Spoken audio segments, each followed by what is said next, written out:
All right, one of the most requested podcasts for me for a guest was my brother. So here he is on his phone. Shows you how much he gives a shit about. Okay, so first question: Yes. why were you so hard on me as a kid? You were just the biggest piece of shit. It was easy to be hard on you. Dude, bro, growing up as a kid, my brother was fucking ruthless. People don't realize like I am the way that I am because of you. But I'm telling you, I've told you this in person. I'll tell you this in front of everybody. Is you're a crazy fucking kid. You're like a tornado from the day you were born, and people know how crazy you are, how fast you drive, and all the crazy shit you do. And I think I had to be hard on you.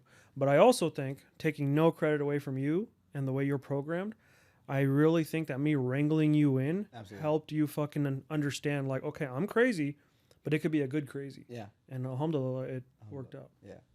Yeah, no, my brother was, so I'm lucky because my brother is how much older? 13 years older than me? Damn.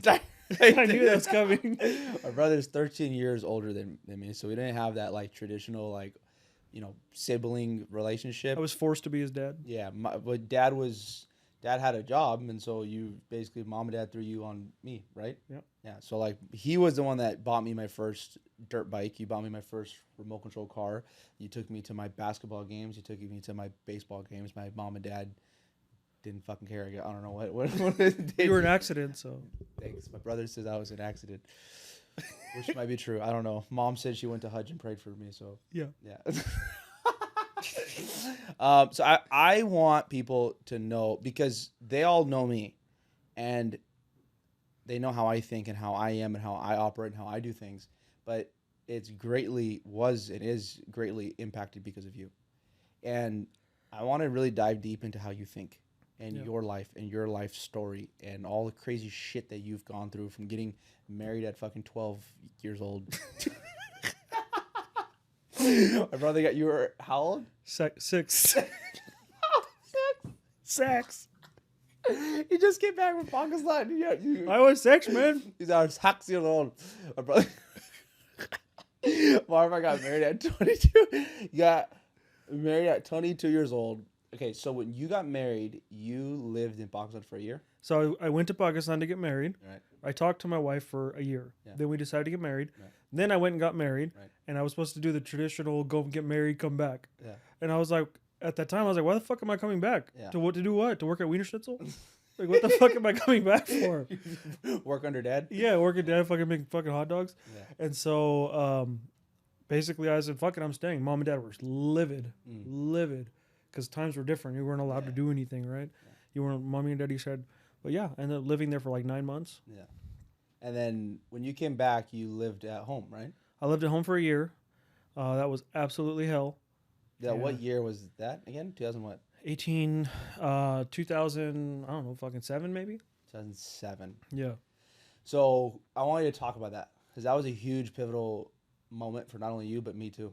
Yeah. So basically I came back home and it was nothing but drama with mom and my wife. Yeah. And it was just like, it was nonstop stress. And it got to the point where I was like, I almost got divorced. Right. And I'm not going to sit there. Yeah. Oh, hell yeah. I almost got divorced. I was only, how old was I? I was like probably like 10, 11. Yeah, I don't fucking know, but 2007, yeah. So I almost got divorced, and I we're fast forwarding the shit out of this. Yeah. Towards the end, I was like, dude, I actually love my wife. I'm attracted to my wife. She's cool as shit. I love my mom. What am I going to do? So you were battling pleasing your mom, our mom, and pleasing your wife. So what I never did was every other fucking Pakistani and Indian person does is they always listen to their mom. Mommy's always right. Mommy, to put their wife second. Mm-hmm. I actually sat there and I said, who's right and who's wrong? And I analyzed every situation. Mm-hmm. And I took, I don't want to say sides, but I went with whatever I thought made the most sense. Yeah. But remember, I'm 22 years old, 23 years old. I'm still a fucking kid. Yeah. Right? And so I'm having to basically juggle. I'm having to be a man when I'm not even a man yet. Mm-hmm. Right? And so eventually, fast forward, I almost got divorced, and I said, you know what? The only way this shit's going to work and these two people are ever going to get along is if I move out. Mm-hmm. So you fast forward now, mom and dad, or my mom and her, like they're fucking amazing. Yeah. I mean, they were at our house for 30 days. Everything was great. They were cooking together and everything's good. Yeah. But to the old adage, like every woman needs her own kitchen and her space and all that shit. And that's absolutely true. Mm-hmm. But in our culture, Indian Pakistani culture, the oldest son especially, they're not allowed to move out. Yeah. which is stupid because in our religion that's not a thing, but in our culture, Yep. it's a thing. Yep. And so when I moved out, mom didn't talk to me for a year. I remember that mom. Yeah, my mom and him didn't talk for a year. Yeah, straight. it was super tough because I was so close to her, but You had to do it. you had to do it. But the crazy thing is when I moved out, we were broke, right? Which is the next thing I was going to ask you. This always blows my mind. You moved out with how much? We had $200 in the bank. Mm-hmm. The apartment move-in fee was $35 credit check per person, and they're running a $79 move-in special. So $70, $149. I had $250, so I was left with like basically $101, whatever that is. And I moved out, no job, no nothing. Had no fucking idea how we're gonna pay that rent. And your phone was under Dad's name, right? My phone. So our 2 cell phones were on my dad's plan, and Dad said, if you're gonna move out, then I'm not paying for your shit. And he fucking cut the phones off too. So pretty ruthless, but. So then you got a job at the bank. No, so then we moved out. We went to Walmart with the last $100, and I bought a fucking futon so we had somewhere to sleep. No TV, no nothing, just our clothes and a futon. And then I started applying for jobs like crazy. And then because I had a banking background, I got a job as an assistant manager at the bank. And they go, congratulations. At that time, it was like $48,000 a year. I'm like, we're chilling. That's all I needed. Mm-hmm. And a week before I was supposed to start, I called and I said, hey, I haven't heard from you guys. And they're like, oh, sorry. We ended up giving that job to somebody else after they'd fucking hired me, and I'm doing backflips, happy, everything. So I'm like, this is fucked up, you know. And your wife at that time was She was just studying for her, for her doctorate shit, USMLE tests. So you can't fucking work and study 20 hours a day. I mean, she would sleep 4 hours and study 20 hours. It would literally shower, eat, study. Yeah. And I basically, in the nicest way I could, from somebody I'm asking for a job, say, well, fuck you guys fucked me. So they're like, well, we'll give you a job at a different branch as a fucking teller. And I was desperate. And I was like, yeah, thank you so much. It was $868 every 2 weeks. So it was $1,500 a month. And my rent was $900. And then I went and bought a Honda Civic used at 10% interest rate when the rates were 2%. Right? I'm not talking about 10% now, 2%. Got fucking boned there, but the payment was $200.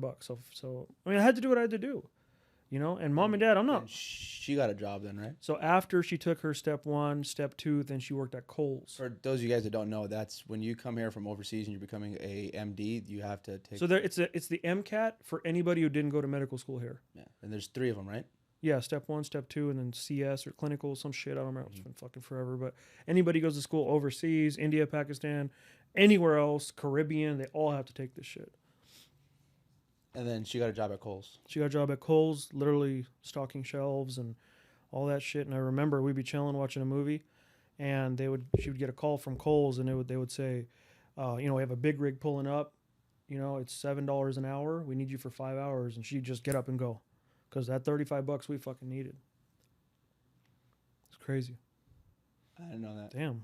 I didn't get emotional. Fuck. Me too. Fuck, that guy got me. I don't think about this shit because, like, we don't think about where we came from, right? I mean, I do think about where I came from, but I don't sit there and talk about this is what we had to do and shit. I'm talking about it. It does fuck me up because, like, she's from a very well-off family, right? And and all of a sudden she came here and fucking we had to deal with all this shit and move out and everything. And I think that's one of the things that fucks me up the most to what I had to put her through, not thinking that I didn't know this shit was going to happen. The bomb was going to go off and we're fucking going to move out. I thought we're cool. Mom and dad are cool. You know, they're not fucking balling, but we're good enough. You know, we're chilling. And it went from that to being like fucking, I mean, I never applied for welfare, but I probably should have been. I went to that point. I remember being a kid and you guys taking me to Carl's Jr. Yeah. And you'd always give me a soda and fries. And when I couldn't afford it. That was like a big deal. We would work our asses off Monday through Friday, and my wife, they changed it now. It's shit, but no, dude, I'm crying. I know it's crazy. Fuck.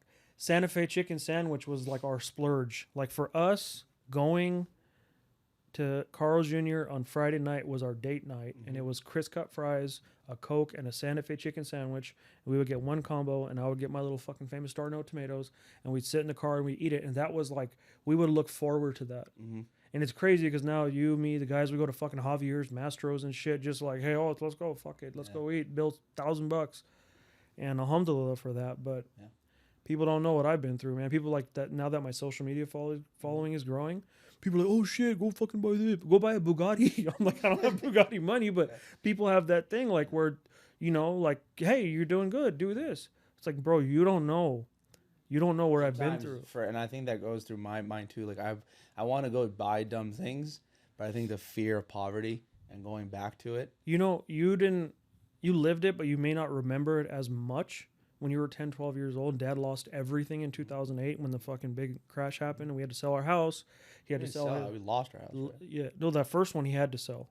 The one on Green River in Corona.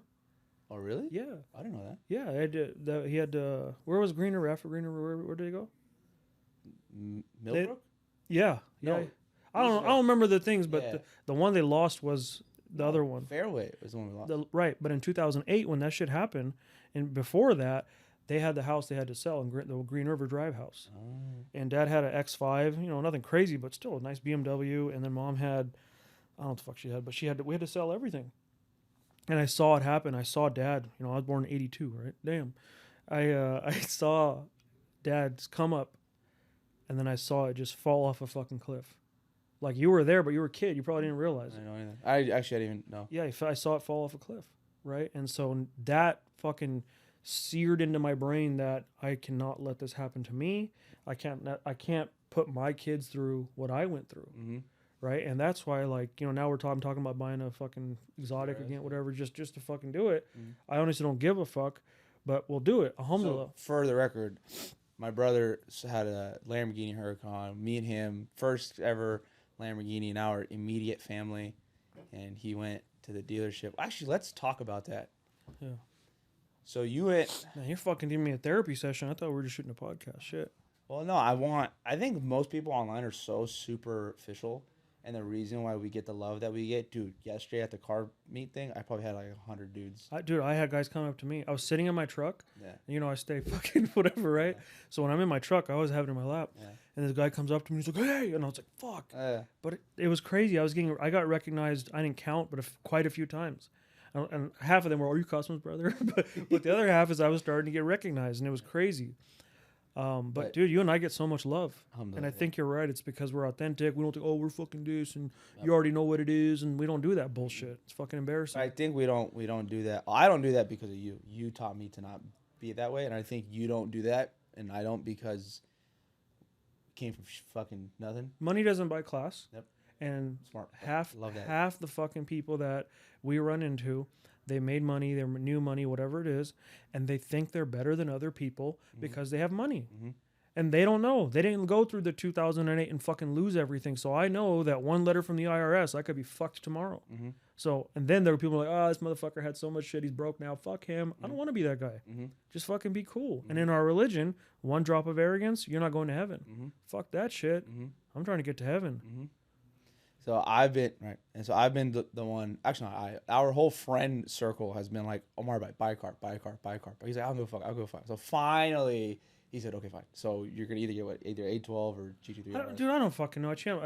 After you're like me and I'm like you. We're like one car. One day I went in to buy the RS. I walked out with the ST. I did a whole post. "Okay, guys, I made a fucking decision. 812 it is, super fast." And then now I've been GT3 RS. And then this morning I was sitting with I don't want to say my family's names, but I was sitting with our kid watching YouTube, and I saw an STO. Oh. And it was a whole thing about STOs, and it's the fucking this, and it's the lightest shit. It's 75% carbon fiber. Yeah. So this morning I was like, "Fuck, I'll just buy Cosmos car. You can buy something else." You know what I mean? So I texted you that. I'll just buy your car. We'll buy a fucking SVJ or whatever the fuck. Yeah.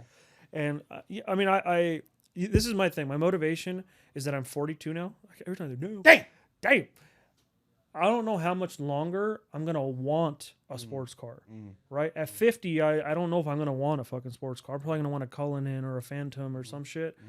If even that, I love my fucking Raptor, right? And so my thing is, okay, cool. You know what? Fuck it. Let's do one more sports car, and then we'll see what's up. Okay, so, yeah, that's right. So, I always talk about, because, I've gone through some fucking gnarly shit for me. I mean, maybe to others it may not be much, but for me it was extremely detrimental to my life. You've gone through some fucking insane shit. Yeah. I think one of the most recent insane ones was, which I appreciate you allowing me to speak about this, was your son. And this was probably what 5 years ago, 4 years ago. 4 years ago.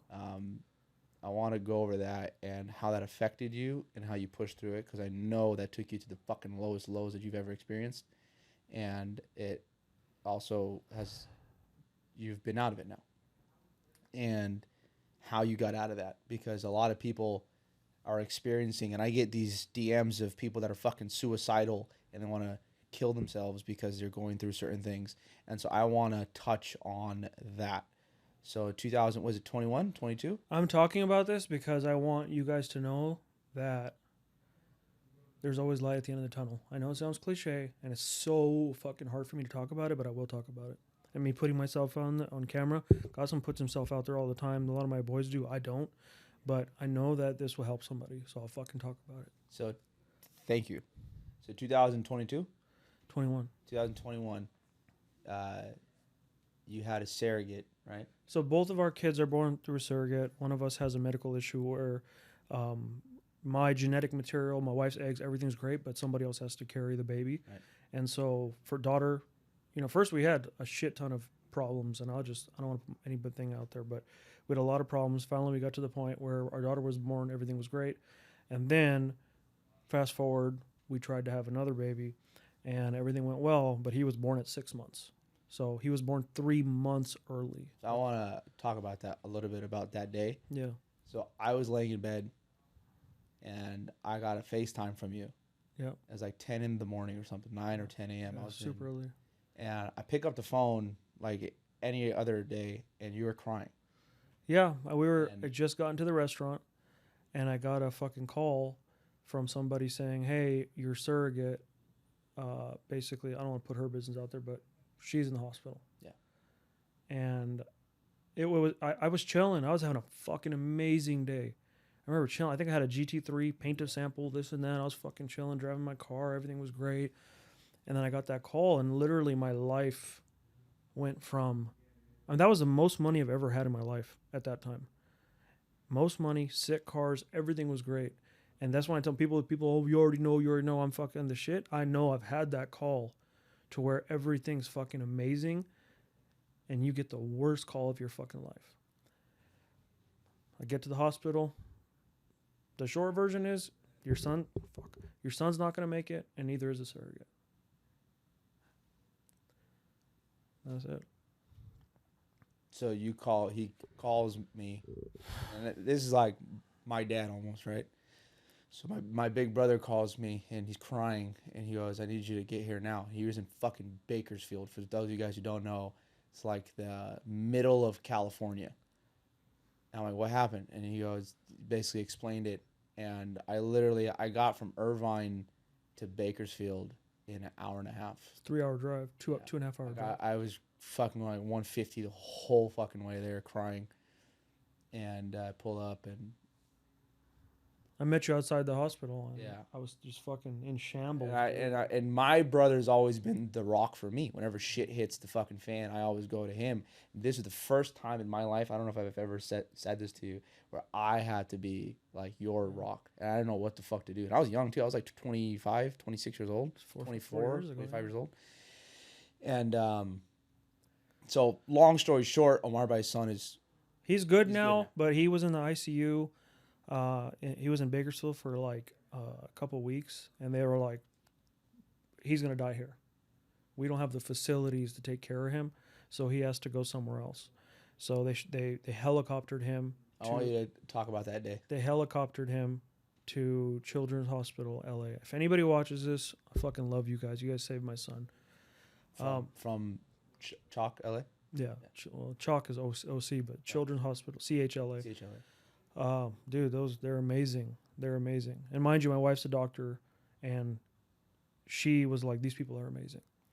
I wanted to talk about that scene where I'm falling. I'll never forget that. Which one is that? When we were going to the hospital and the helicopter flew over and I was falling behind you. Yeah, so you were in your Turbo S. I was in my GT3. The cars didn't matter, but the cars mattered because I remember when they said, hey, we're taking him to LA because he's not going to survive here.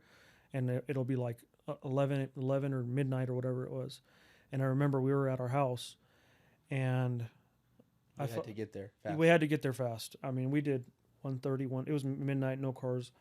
140, 150 the whole time, the whole way from my house to LA. It took us like 40 minutes. And I remember, I'll never forget this. It's fucking etched into my brain. I remember PDK car guy. I still remember. I remember fucking pop, downshifting, pulling into the hospital. And right as I'm pulling in, I looked up and I saw the helicopter coming in. And then it was just the most surreal shit. And even at that point, we thought he was going to die, right? Because he would have spent another 60 more days in that hospital.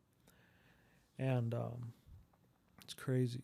And my phone actually popped up the other day, the day that he got out of the hospital. Yeah. And even when he got out, remember he had fucking tubes and shit and oxygen tanks. And so that really fucked you up, obviously. I mean, they said he was going to be blind. Yeah. He had 2 holes in his heart. Yeah. He had all kinds of shit. Yeah. Alhamdulillah, the holes healed. He had surgery for his eyes. You know, fast forward, he's the biggest fucking blessing of my life. So you, and I'll never forget this. You asked me one time. You said, "Why is God doing this to me?" I'll say something that Muslims are not supposed to say. I resented God for a long time. Like, I'm a good dude. I give charity. I don't fucking drink. I've never drank in my life. You know, I try to be a decent person. Like, why the fuck are you doing this to me? Like, I literally was mad. Honestly, I think there was a period where I didn't believe in God. Right? Which is crazy for, like, some people don't, and that's fine. But for a Muslim to say that, like, you don't believe in God, you're fucking going to hell. Yeah. And I'd accepted it. I was like, fuck it, I'm going to hell. I don't believe in you anymore. Right? I stuck for a while. But I think going back through, like, time and realizing that the whole thing is in our religion, it says that God will test you with your kids and your health and your money and those things. And that was my biggest fucking test. And how'd you pull out of it? You,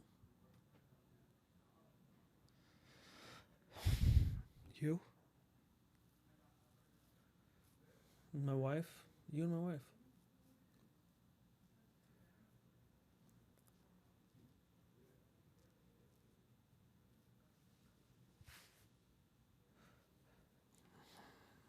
Brandon cut.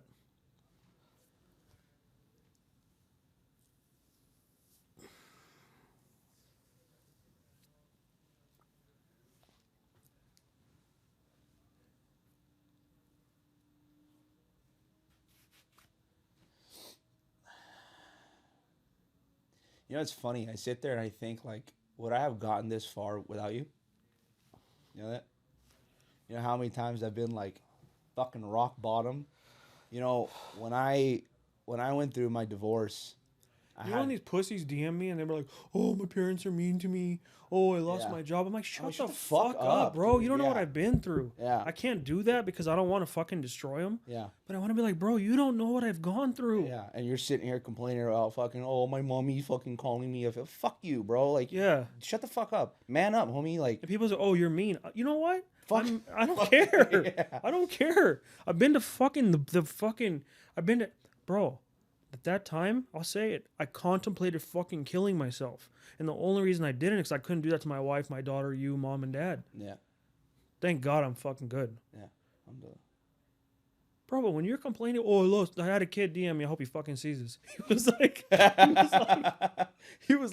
"Dude, I'm a valet. They fired me for no reason. I don't know what I'm going to do with my job." I'm like, "Bro, you'll be fine. You'll be good." Yeah. I want to like, "Bitch, you get fucking minimum wage. Go to fucking McDonald's and get another job." What the fuck? Yeah. People complain about the stupidest shit. You know, when I was going through my divorce, my ex-wife, she fucking sued me for $700,000. But I didn't even have that much. I didn't even have shit. But you know, divorce, they always go after whatever. They just make these crazy allegations and accusations and shit. And I was like, I don't have shit. I was so broke, I had nothing. I actually turned, and no one knows this actually. Remember when I turned at the first shop, Costa de Mesa? I turned the upstairs room into a bedroom. Yeah. It was super fucking weird. There was like a piece of shit room upstairs, and the ceiling was half this. The ceiling, I mean, I'm only 5'9.37", and the ceiling was literally only like a foot above my head. Yeah. And it was the most claustrophobic, fucking disgusting ass thing, but he brought a bed set and he was gonna live there and shit. And Because when I had a $7,500 collection. this is when the 72 cents was happening, right? No. This was after that, I think. Oh yeah. This Oh yeah, your was collections way from the after. Irvine Company. I Yeah, remember. no, this was after that. Yeah. I couldn't afford the last 3 months of my apartment complex, and I ended up, and that was towards the end of the lease. I was like, fuck it, I'm gonna move out regardless, and I didn't have the heart to ask my parents to move back in because I moved out. So I was like, you know what? I'm just gonna turn the upstairs room into a bedroom, and then I got a gym pass to I remember you used to shower at Equinox. So I was showering at Equinox for like this, but I tried to do it for like it was like 2 or 3 days. I don't remember. Yeah. I couldn't do it, and then my brother kept saying, "Just come stay with me," and him and his wife allowed me to stay with them for how long was that? You were there for like 6-7 months. For 6-7 months, I lived with my brother and his wife to get back on my feet. It's funny because it's like, yesterday, I took out mom and dad. Right? Dad asked me, he was like, I want you to take me out to shop. I was like, yeah, because, mom always gets dad fucking cheap shit, and she always buys the nice shit for herself and tells me. Well, I wear the same cheap shit as dad. Yeah, it's different for you. You don't wear. My brother's wearing a fucking Carhartt shirt, fucking shorts, Dior shoes, fucking Yachtmaster. My I brother, like what I like. I wear what I wear. So I took dad out and mom out, but it was more so for dad. Yeah. I got dad Dita glasses. I got mom Dita glasses. I took dad. He has I got him some clothes from I don't know how the fuck to say it. Brunello Crucelli or some shit. It's fucking like $1,000-$2,000 a shirt. Yeah. Pimp shit. And then my wife was at Pelican Hill with Kevin's wife doing a fucking spa day. Yeah. And I was just sitting there and I was like, damn. Like, we came so far.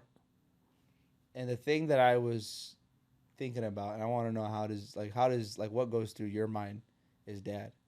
Like, dad worked at McDonald's. My childhood memories was when I was born in Bakersfield. I remember being like 3 or 4 years old, and I don't know why I remember this shit, but I remember dad walking through the door and me running to him and hugging him, and he smelled like Taco Bell.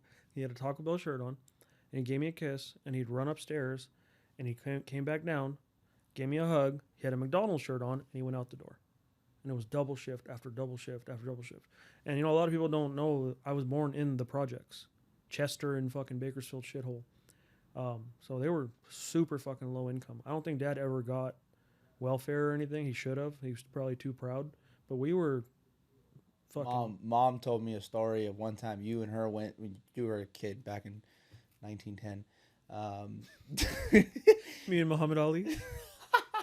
Yeah, that Brandon. That she took you to, I think it was like McDonald's or something. You wanted a cheeseburger, but mom couldn't afford the cheese. No, it was I wanted a fucking kids meal. Kids meal? And mom basically said that you have to get a cup of water and a hamburger because we just don't have any extra money. And so that would be my shit. I'd get a fucking little stupid hamburger and I'd get a cup of water.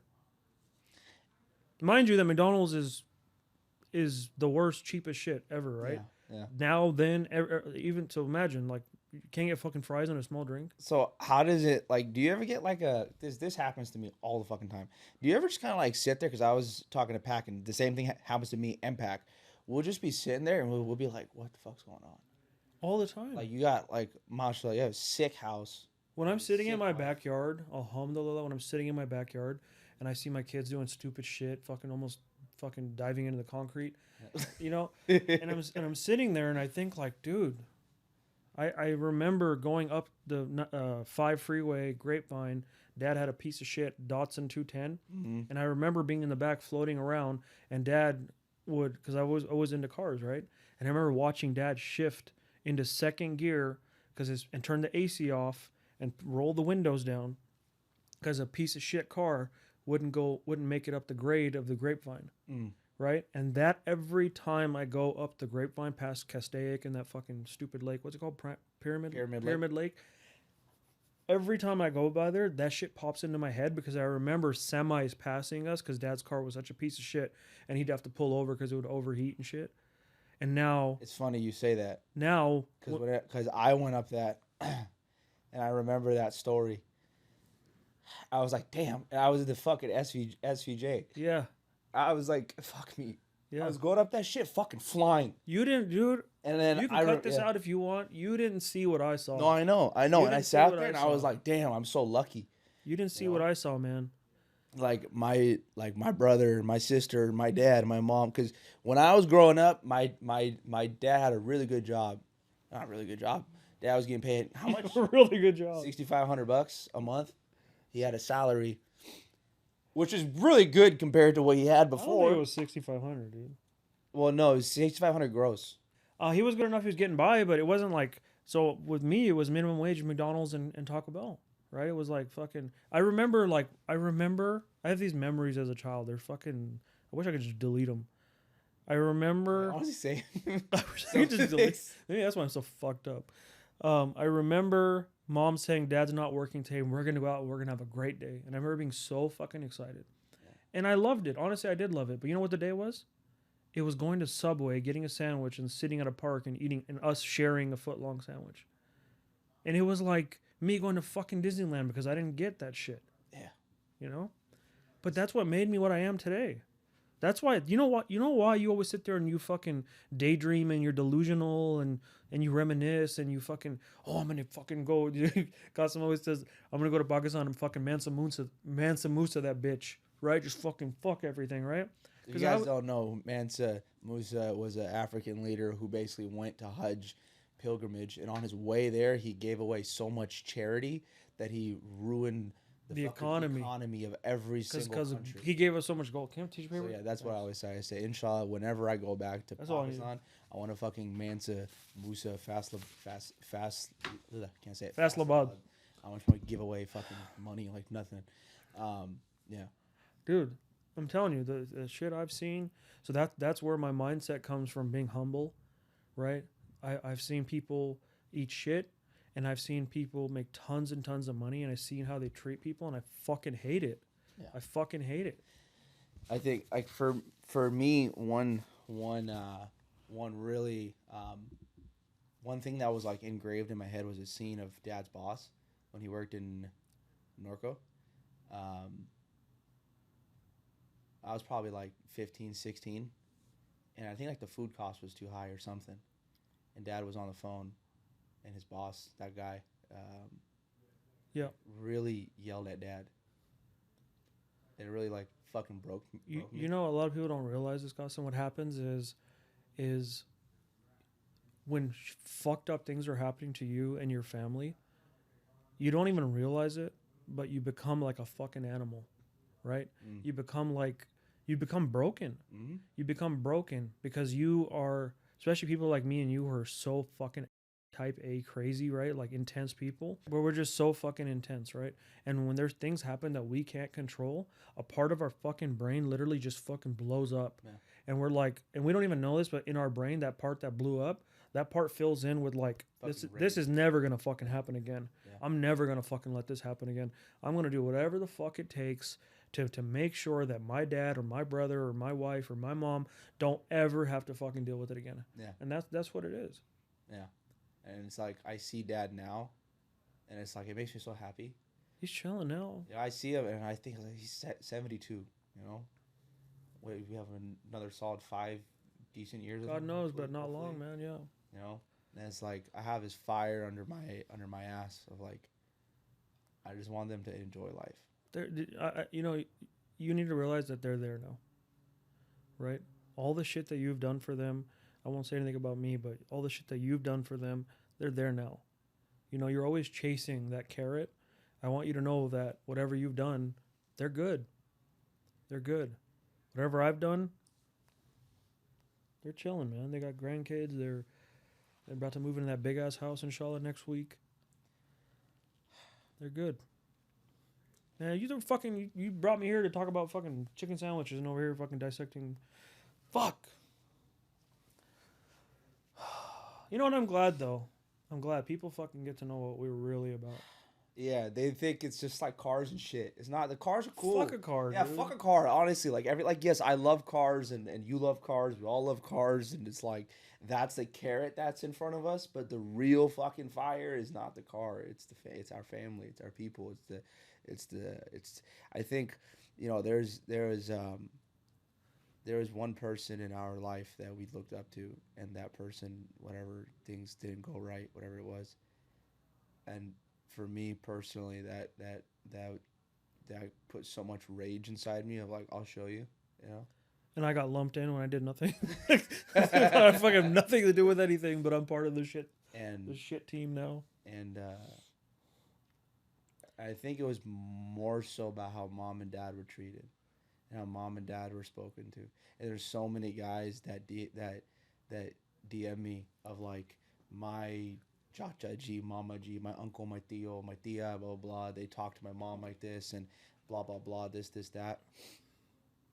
And, or like their fucking cousins or something, especially in our Punjabi community.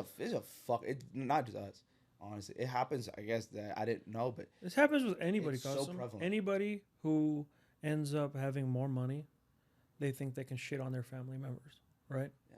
You and I don't do that. We make it a fucking point to like, hey, we have more money. Let's go out to eat. We're fucking paying. We're chilling. Yeah. Like, oh, you need to borrow money? Cool. Fuck it, whatever. But unfortunately, it's very common, especially people that come from poor countries, right? Because when you're from a poor country, you're fucking broke as fuck. And then you come here and you made it. Yeah. And now you think your shit don't stink. Yeah. If there was like one phrase or one word that you could give to how you got here, besides God, obviously everything comes from him, and me and you feel that heavy, but like after believing in God, the work or the mindset or whatever, my answer is going to blow you away. The answer is my wife. You're thinking about one word, but it's one person. It's one person. I was a fucking raging psychopath animal, right? And after we moved out and everything, and dude, I used to get so mad where I'd fucking be punching holes in walls and shit, and I used to be a fucking animal, right? Like when I moved out of my apartment, I had to fucking patch walls and shit because I was crazy. And basically, I am married to this beautiful fucking angel, who I realized that I pushed to the point that this chick doesn't want to be with me anymore. And she literally... What year was... You've been married for 20 years. What year was... Last year? No, I was kidding. I don't know, dude. Like maybe 3-4 years into marriage. So like 08, 09 or something like that, right? I realized, dude, like I'm so blessed. I have this beautiful girl who's fucking got my back. She's about to be a doctor, and like she's from an amazing family. And I'm pushing her away by being a piece of shit, psycho. And eventually me trying to become a better person for her, a better husband, made me a better person overall. Not raging, not fucking starting shit, not getting into fights and shit and being crazy. And, I used to go out and we used to start fucking fights for no reason. That's why I see all these fucking motherfuckers, oh, you want to go, bro? I'm like, bro, I fucking, like they said on Happy Gilmore, hey, little pieces of shit like you for breakfast, bro. Like, calm down, Yeah. And so, but she made me a better person. And the next thing I'll tell you is hamdardi.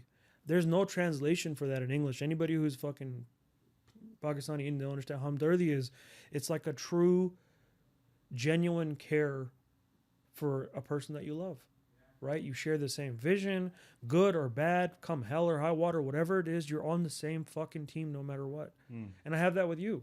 I know I piss you the fuck off sometimes. Sometimes I want to fucking wring your neck. But at the end of the day, hamdardi is that at the end of the day, I want nothing bad happen to you. I want nothing but good to happen to you. Yeah. Like, you might piss me the fuck off, right? But at the end of the day, I don't want anything bad to happen to you. Yeah. I want nothing but good. Yeah. Same with my wife. Same with my parents. The people that you have that with. Do you have that with your friends? I do. I really do. I really do. This friend group. I won't say any names, but a couple of guys in Corona, and then I'll say these names: Kevin, Zaid, Zeno, the group that we have. You'll notice when we hang out, there's no dick measuring. Mm-hmm. There's no dick measuring.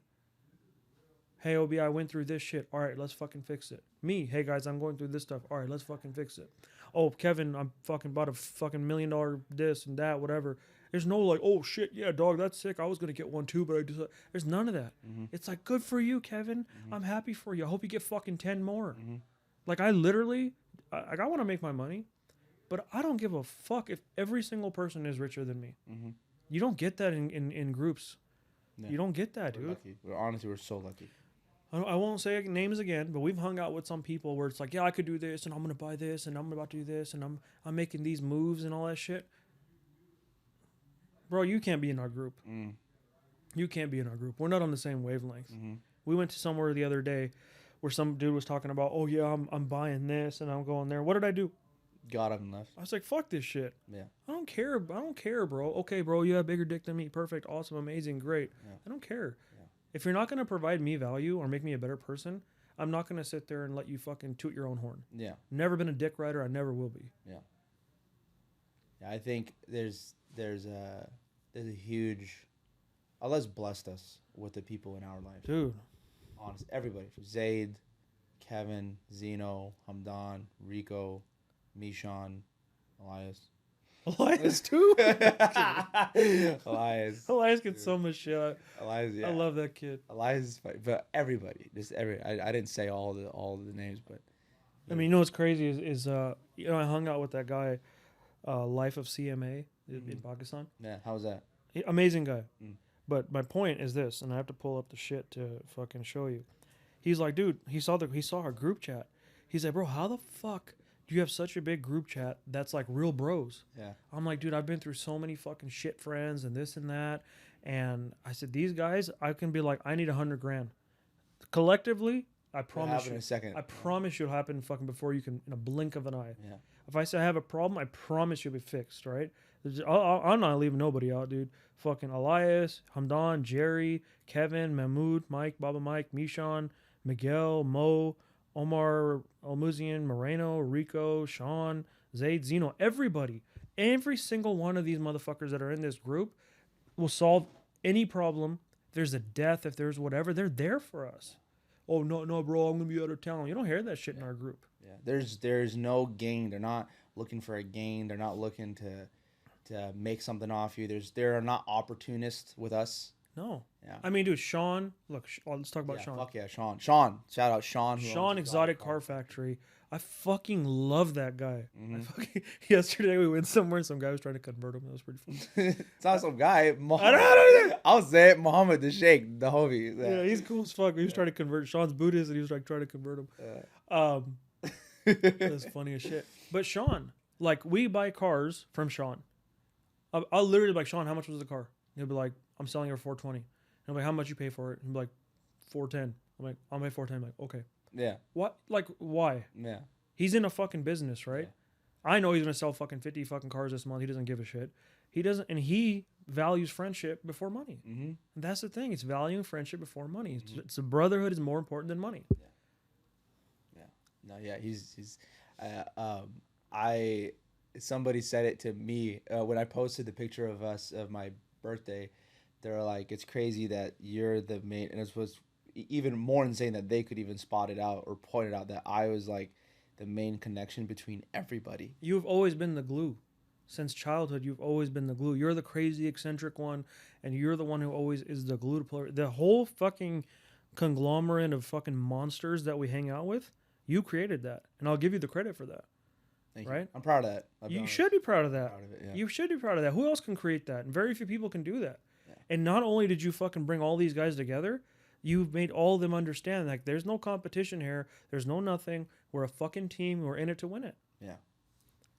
Yeah, it is a pretty cool feeling when I see like them even hanging out without me. Yeah. I think it's cool because I'm like, I feel so proud. Like, I introduced Kevin to Zayd, or like, because like we met Kevin, we met Zayd, we met Zeno, we met Hamdan, we met. Yeah. Now they're hanging out. Yeah, and Mishan, you've known for 17 years. Yeah. Jerry, you've known for 20 years. Yeah. And we like introduced them. But then I also feel like there's a level of responsibility on me and you, where it's like everybody, or at least I can speak for me, where it's like if we introduce somebody to our friends, I know that they think that I've already vetted the person, or I know them, 100%. or I can vouch, right? 100%. Like if somebody gets added to that group chat, which is where we all talk every single day and we make plans and go out, if somebody's in there, then it's like they're safe. Like this with person us. is a trustworthy person. Yeah. They'll never fuck you So over. when someone acts or does something that's kind of like weird, I'm like, fuck. Like I look bad because like. Well, it pisses me off. It's because it's like, hey, you're being disingenuous now. Yeah.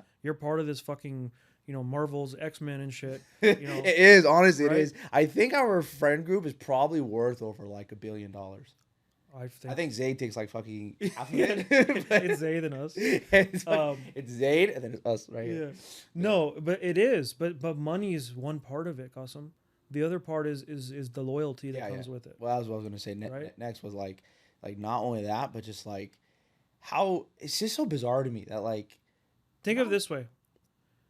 Rest in peace, Sammy. Yeah. When Sammy, who was part of our group, when he passed away, he had a heart issue, right? Yeah.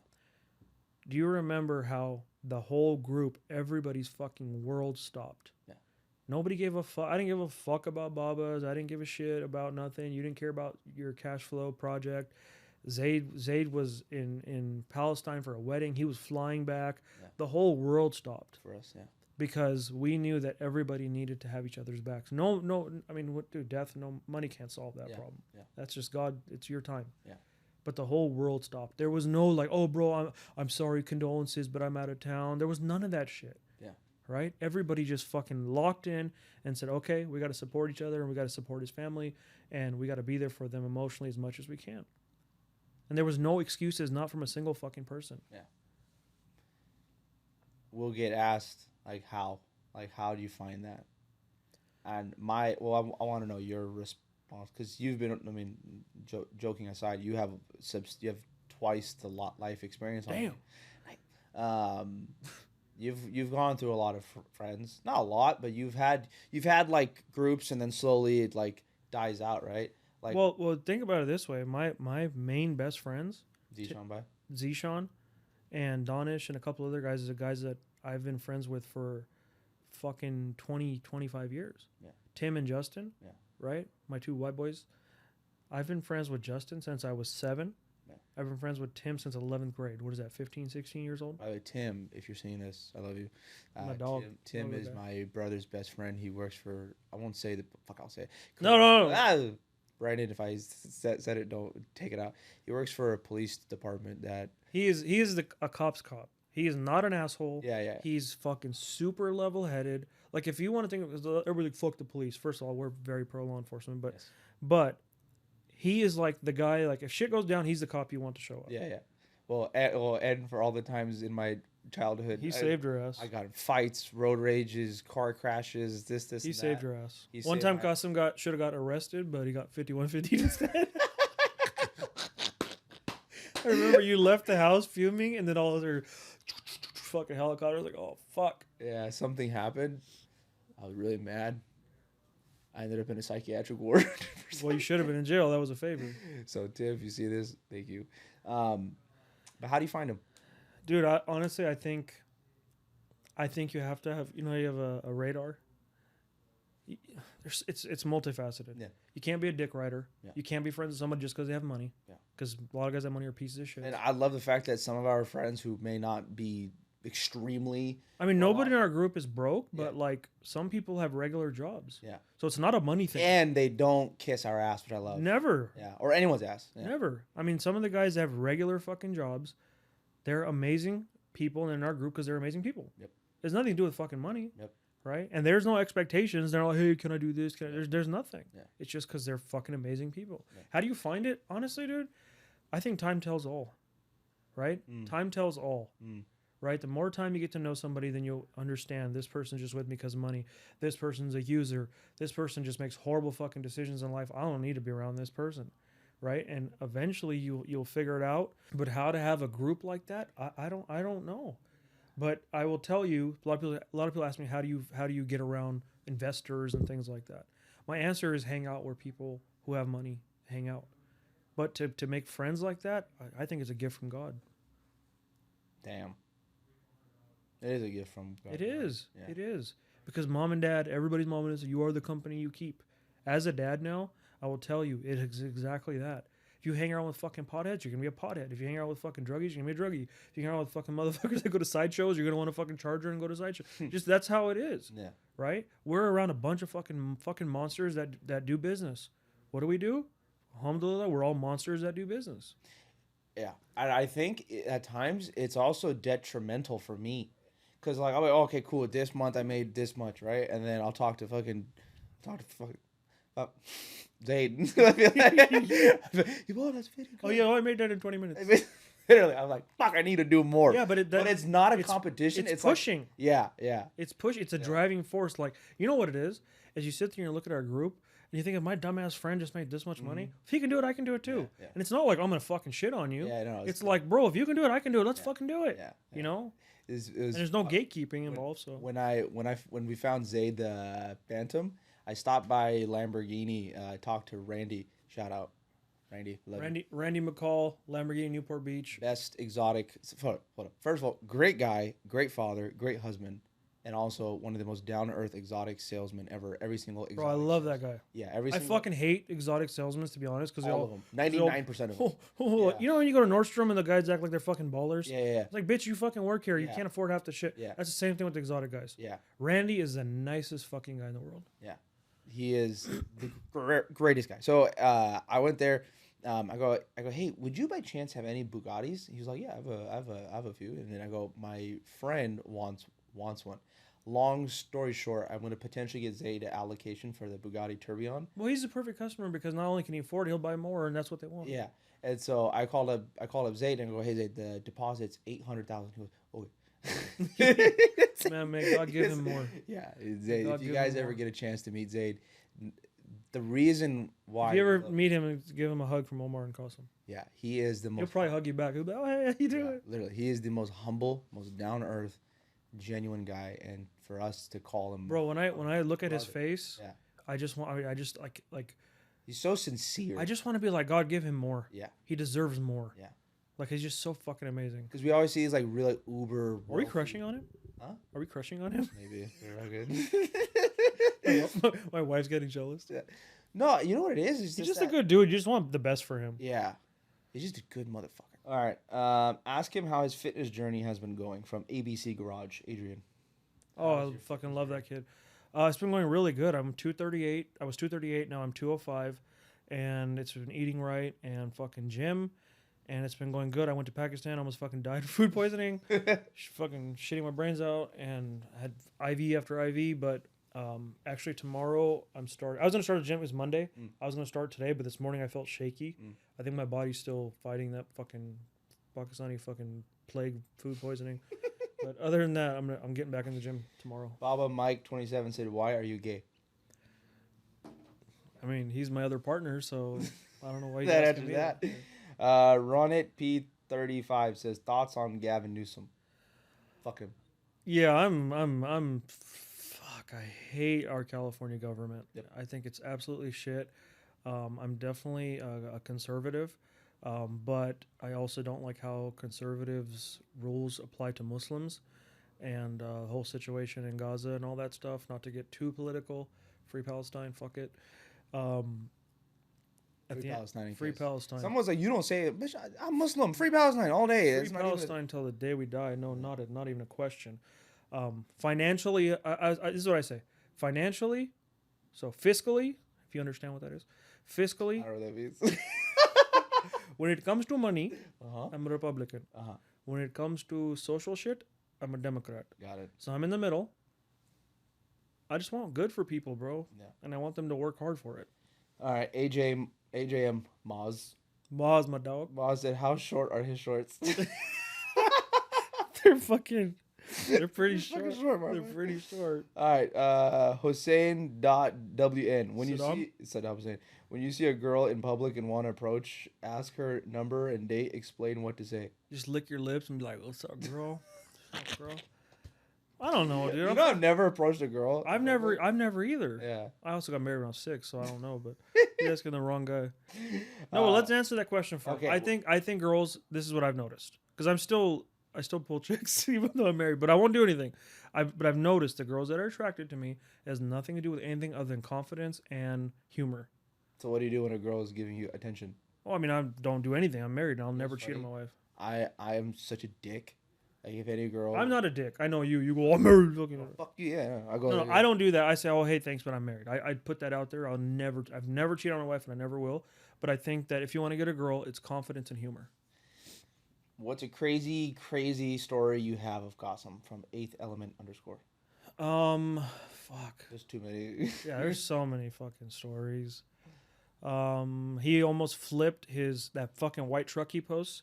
He drove it up a hill, and it was like fucking teetering to the side where like if you were going, the shit would have fell over. And he was like, "Hey, I need your help. I'm stuck on." I'm stuck on a hill. Like 19. Yeah, he's like, my truck's stuck.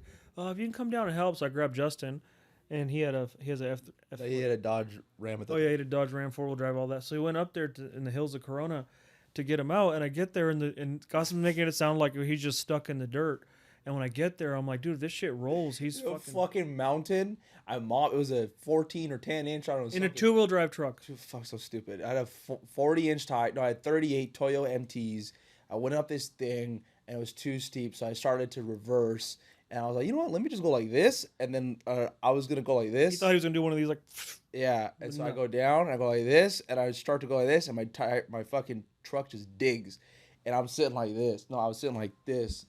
And I was like, fuck. And then, yeah. So he calls me, and I get there, and the first thing I did was, like, I walked up to him, and I shouldn't have done that. No, we were going up the hill to see the truck. Yeah. And you were behind me. Yeah, I was behind him, and I shouldn't have done that. It was stupid. It's fucked up. Do you feel bad? I do feel bad. Really? I do. Good. I shouldn't have done that. Thank you. But I slapped the fucking lights out of him. Bam! And I slapped He hit me behind the head, bro. I just fell. Yeah, I hit him so fucking hard. But did you tell them this too? I'm not justifying it. That was fucked up. But... When we backed the truck up, was it you or somebody else that was in the passenger, the driver? Drew, my friend Drew. Yeah, Drew was in there, and he had the fucking door open with half his body hanging out, because if shit rolls, I'm fucking jumping. Yeah. Like, it was bad. It was bad. I shouldn't hit Shout out Drew. He actually texted me happy birthday. I shouldn't have hit you, though. High school with him. Yeah, nice guy. Okay. Best advice to succeed for two brothers who are both hard-headed by Junior. The first thing is you have to realize that if there's any competition between the two brothers, you're not going to succeed. Yeah. You're going to fucking literally do this. Yeah. Right? So first thing is you have to be, and that's like a little statement, but it's huge. Because everybody these days, I've seen cousins and brothers, and I see everybody competing. First of all, it can't be any competition, and you have to be in it to win it together. You both have to have the same goals, and you also have to have the same drive. If one brother's lazy as fuck and one's a hard worker, it's not going to work. Right? And so if anyone's an anchor, it's not going to work. How is your life after you sold Novara? Man, that was the biggest fucking blessing. That was like being born again. I don't know what position. I know. Ask myself, why'd you sell it? I get this shit all the time. Where's Novara? Like, bitch, we fucking sold it. What else do you want me to tell you? It was another business. We sell restaurants. But anyways, we ended up selling it. For the sheer fact that it took so much of our time and didn't make shit for money. I think the worst thing was we did fucking 6 figures in sales. And I was like, cool, how much are we going to make? And I asked you, like, how much are we going to draw? And you're like, nothing. I was like, yeah, because what happens is the profit margin, people think, oh, fucking, we just gave these dudes $100,000. They should be kissing our feet. Yeah. And it's customer service and we were good, but after everything was said and done, the profit margin was fucking... maybe 15%. Yeah.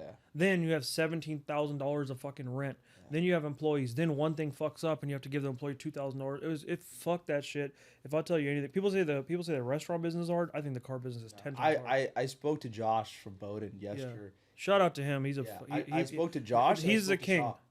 Yeah. Yeah. Josh and Shaw. They both told us separate times. They said don't fucking do it. And at the time, and if he ever, I don't know if he's ever going to see this, but when Josh told me that, I was like, yeah, he's just saying that because he doesn't want competition. Yeah. The truth of the matter. Well, yeah, because he had on a fucking Patek, fucking Carrera GTs. I know when he told me there's no money in it, he had a Patek on, but I was like, whatever. But you know what? I wish we would have listened at that time. I agree. Because they're absolutely right. Like, he has figured out how to make money in this business, but he's been doing it for fucking forever. And he also fucking fucks with, like, Paganis and shit cars, and yeah. like crazy cars when there's margin there. Yeah. But he was absolutely right. I actually walked up to Josh and I told him, I said, hey, man, I walked up to Josh yesterday. I saw him yesterday, yeah. Yeah. And then I called Shaw. And I told them both. I was like, you told me to not do it. I didn't listen. And I commend the both of them to be able to be in that game and deal with the people and the customers. Bro, we would deal with fucking employees. motherfuckers that had a 2015 Huracan that's financed for 84 months, and they would come in like they're fucking like they're God's gift to earth. And like one little thing goes wrong, and the customers, the clients, it just there's so much. And on top of that, the scale. It was doing like 20 cars at a time and managing it. I get asked all the time, like, how do you become successful? Honestly, I would say stay as a 5,000 square foot shop. Only do PPF and call it a fucking day. PPF, there's money in PPF. PPF is everything. PPF was the only thing keeping us breaking even. Yeah. If we didn't we didn't have PPF, we would have been losing money. Yeah. Right. Yeah. Mint 5 and says planning on opening at Baba's at different locations. I mean, we're not planning on opening anymore because we're going franchising. Right. There's no point of opening more if we're going to franchise. Me, you, and Mike need to be there to support all the franchisees. Even Redlands, I'm not saying it's for sale, but even Redlands, I will eventually want to sell it. And the only reason not Riverside is because we need a store to train people at, right? And we need to have some skin in the game. But even Redlands, I'd want to sell so we can just focus on Riverside and the franchisees. Who won in the 1v1s as kids from Harman Singh? I beat his ass every fucking time. With fucking kids. When I was fucking 10, my brother was 37. Dude, I knew that was coming. My brother is 13 years older than me, so when I was 10, he was fucking 23. It wasn't even, it was just not even the same. Was 100K, was 0 to 100K easier or 100K to $1 million? What's the mindset behind both? Dude, money breeds money. Yep. Money breeds money. Making $10,000 a month is so fucking hard, but going from 10 to 30 is like, it's not that hard. Yeah. Money breeds money. Yeah. For me, from going from 2K a month, 6K a month, 10K a month, and 15K a month, I was like, fuck. Every step was harder. But then, like, the jump from whatever to whatever. But a lot of people think that, money breeds money for sure. But a lot of people don't realize that it's not just the money that takes you further. It's what you're learning in the process. Yeah. Right? It's the connections that you're building. It's who you know and all those things. And so the money just opens doors and it just multiplies. I will say, having the shop, one of the greatest things that did come out of that was the people that we met. Yeah, for sure. We met Kevin through the shop. True. We met Kevin through the shop, Zeno through the shop. Yeah. Bunch of these guys. Well, the car scene, right? The car scene itself, The car scene itself, right? And then we met so many fucking piece of shits. it's gonna beep in the car scene, and there's so many guys that I just like. I see them at the car things. Like I saw a couple of guys yesterday, and I literally was like, "Fuck!" And I'm not a pussy. Like I don't move. I don't want to talk to this guy. Yeah. It just fucking irks me. Yeah. So we met someone. I think that's like a huge problem here in Orange County. Why do you think I tell you I won't move to fucking Orange County? My brother talks so much shit on it. I fucking hate Orange County. I don't care what you tell me. Yeah. I'm not gonna lie. I do agree. There's a huge level of douchebaggery here. I think I've inherited some of it, maybe. But yeah, dude, it's like fucking. I'll go talk. It's just the one-uppers. Yeah. Orange County's like the land of fucking one-uppers. Yeah. Like I'll pull up in a Raptor and they'll be like, "Oh yeah, I was thinking about getting the R, but I decided not to." Or this guy. Like, bitch, number one, I can get an R tomorrow if I want. Number one, straight up, right? Number one. Number two, why the fuck are you telling me what you were gonna buy? I don't care. Yeah. It's like when you get pulled over and the cop is giving you a ticket. You're like, "I used to want to be a cop." The cop's like, "Shut the fuck up, dude. It's the same thing." Yeah. Every time I meet someone, like 9 times out of 10, it's always like telling me, "Oh, my friend has this," or "My friend has that," or "I know someone with this," and it's like I think they're just so used to. I think it's either that or B, like they're trying to make conversation and think that they have to like talk about these really expensive things to like connect. When it's like that's not the case at all. It happens all the time, right? With the truck, because a lot of people like the Raptor, right? Or when I had the Huracan or the GT3, people were like, "Oh, my uncle has this and my aunt has this, or somebody has this." Yeah. And it's like, okay, bro, what the I'd rather hear, "Oh, hey, I have a fucking 340i." That's cool. To my point, the guy that came up to me yesterday is Asian kid, real cool. he was like, "Hey, are you Cosmo's brother?" And I was like, "Yeah, bro, what's up, bro?" And he was like, "I love your truck." I was like, "Oh, thank you, man." He's like, "I want to get one of these one day." I was like, "Bro, all you got to do is work hard. It's not that much, $1,500 a month." I was so positive and reaffirming with him, where I was like, "I want this motherfucker to make money." Yeah, yeah. I didn't shut down and be like, "I don't care." Yeah. I was the opposite because he was just positive. Yeah, yeah. It was no one-upping, no fucking, oh, so-and-so, he has a fucking Shelby. I don't care, you know? Yeah, it is. But I think it bothers you a little more than it bothers me. Because okay, cool. All right, bro. Sick, dog. You know? You've also been doing social media for 2 years. I've been doing it for 2 months. Yeah. Right? And so your skin's a lot thicker than mine. Yeah. Like when I get put me on, bro, you know when somebody texts me put me on, bro, you know what I do? I block them. I fucking hate it. Put me on. Like, who the fuck do you think I am? Fucking Bill Gates? I'm just going, okay, do this. You block I do. I don't fucking hate it. I hate it. You block them? If anybody says put me on, I block them. If anybody is slightly negative, it DMs. I won't block them if it's in the comments. Yeah. But if it's a DM and it's a little bit negative, I'll block them. Really? I don't give a fuck. That's tight.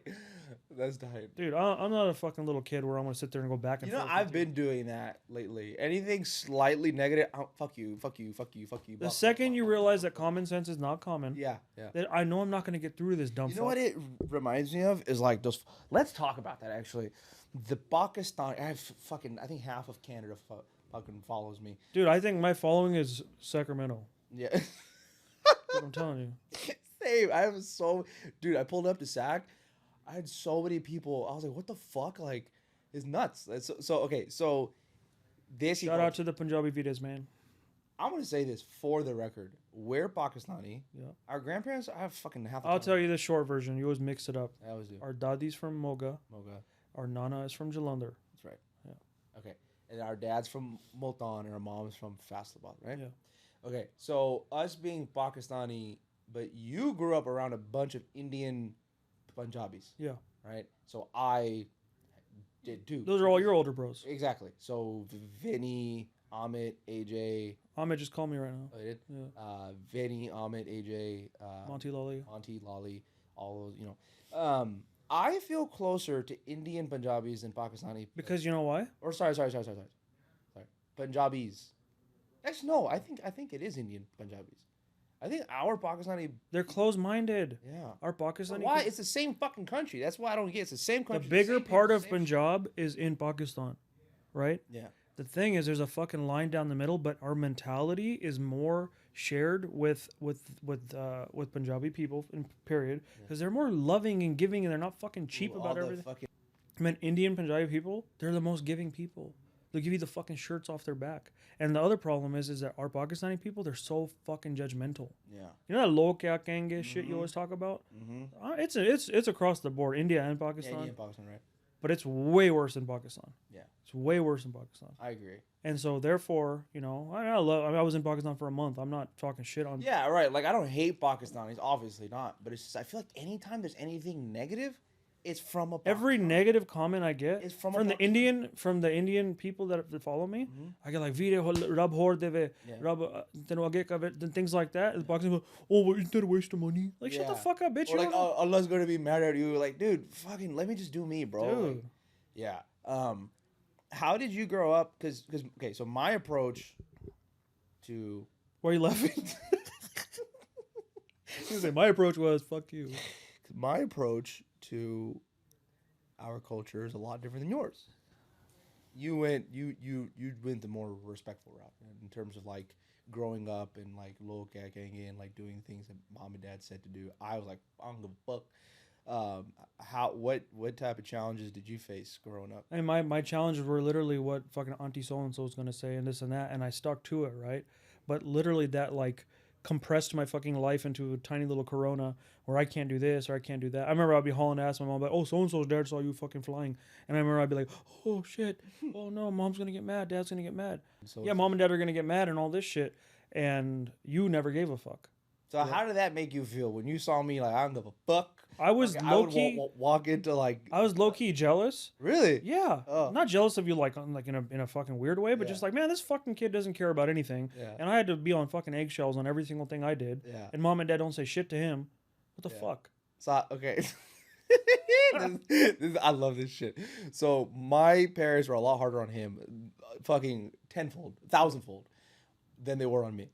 But I also think that's partly because I just made it apparent I'm gonna do whatever. It was because you didn't give a shit. I was a acha fucking, oh, mommy, daddy, you're gonna get mad. You didn't give a fuck. Yeah. And honestly, I wish I was like that because when you fast forward through life, I always say this on my TikTok, fucking, it's your life, you gotta live it. Yeah. And you took that and fucking grabbed it by the horns. Well, I think that you had to pave the way for me. I had to get fucked, so you didn't. Got it. Well, you didn't have to, but you did, honestly. And I'll say this to you, dude. Like, not brother to brother, but like human to human.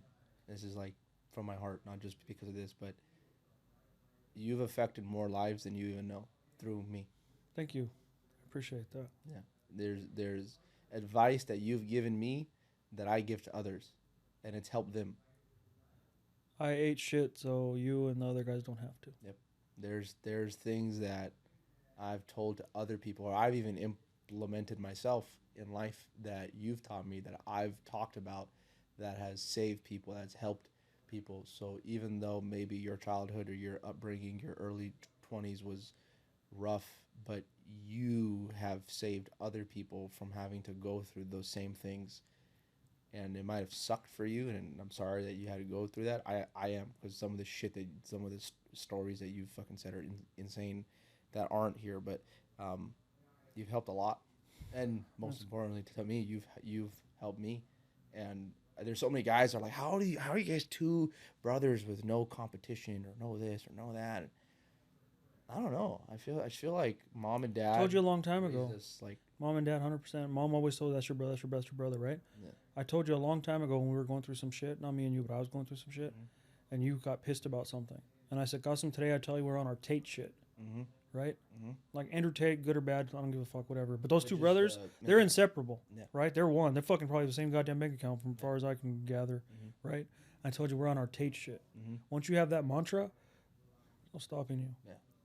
Yeah, I think to anybody else seeing this, if you have a brother, but you also have to know that, like, there's a give and take. Like, I know he's my older brother, so when he tells me to shut the fuck up, I shut. Like right now, he called me dude, and for a second, I went.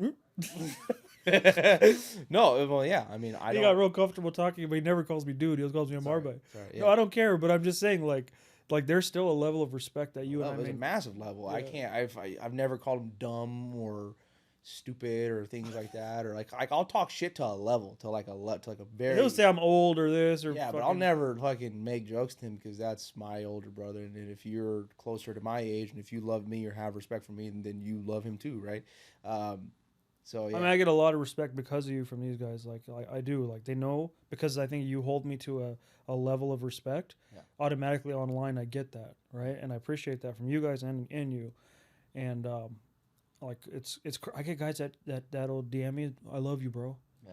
And I'll be like, what the? Because they don't have this. I know. It sucks, and I feel bad for them. I know, I do too. They're like, I wish I had an older brother like you. Yeah. And I'm like, fuck, man, like, fuck, dude, like. That's why I think it's good that we like post these things, because not every time you see two Pakistani. Sometimes when I post shit, I'm like, this is fucking dumb. This is common sense. Yeah. And those are the videos that get fucking thousands of views and a bunch of likes. And like, I literally posted something the other day about some shit, and the guy wrote like, I needed this. Yeah. And I was like, I fucking debated not even posting that video. Yeah. So now I'm like, I don't give a fuck. I'm just gonna post everything. Yeah. Appreciate. I don't know what the response will be. If anybody has anything negative to say, fuck you. I don't give a fuck. Especially if you're one of us, one of the cameras turned off. Shut off. Thank you for coming here. If the people like it, which I'm sure they will, then we should shoot more of these. Let's do it. We should like discuss other topics. Anything for you, anything for these guys. If it helps, I'm happy to help. I always say at the end of the day, when you fucking die, in our religion, we know it too. You get a white fucking sheet and your ass goes in the ground. Yep. So if I can have a positive impact on even one person, I'm fucking down. Love it. Love you. Love you too.